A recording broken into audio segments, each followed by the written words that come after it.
So I'm Dave Campbell. I'm a dentist, and I've been practicing for 25 years now. In dental school, I went to overseas and did some charitable dental work, and really enjoyed it. It was very rewarding. My father took me down when I was 6 or 7 and would walk me on the streets of Skid Row. It almost haunted me more than other people. Why is this person out of the loop and left sleeping on the street?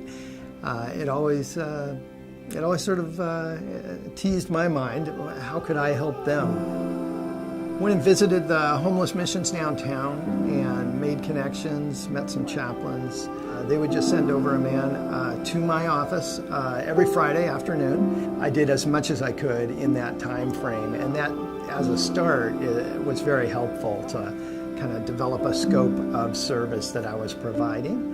Dentures is not a popular service these days in the general public, but downtown that becomes a very important and valuable service. To be somebody who acts out his faith among my staff, who often have different levels of faith in their life, the goal is really to get creative with using your profession. I love doing it, and to me, Christ calls us to use our skills. As an evangelical, I wanted to do something different. I wanted to incorporate faith and mission into my profession. Yes, it is some of the most challenging dentistry out there. There's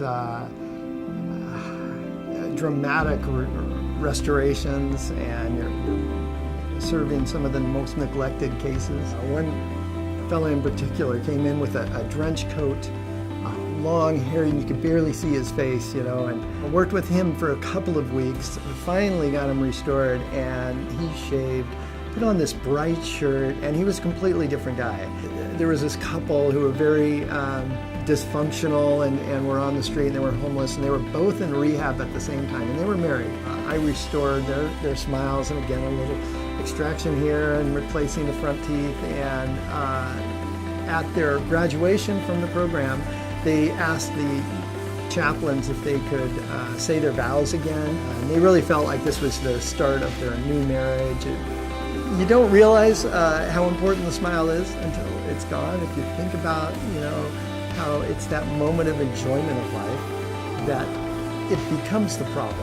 That they remember that they have that problem, and they know that whole problem is a history, and it's a habit, and it's a mistake that they made in the past, and all of that comes to them at that moment when they're trying to enjoy something, and showing a smile and laughing. And then all of that history starts to well up in their mind until they get it replaced, and they feel like they can get past that, and their history doesn't haunt them at the good times. Everybody deals with their past, but it's nice to be able to get past it and enjoy the good times.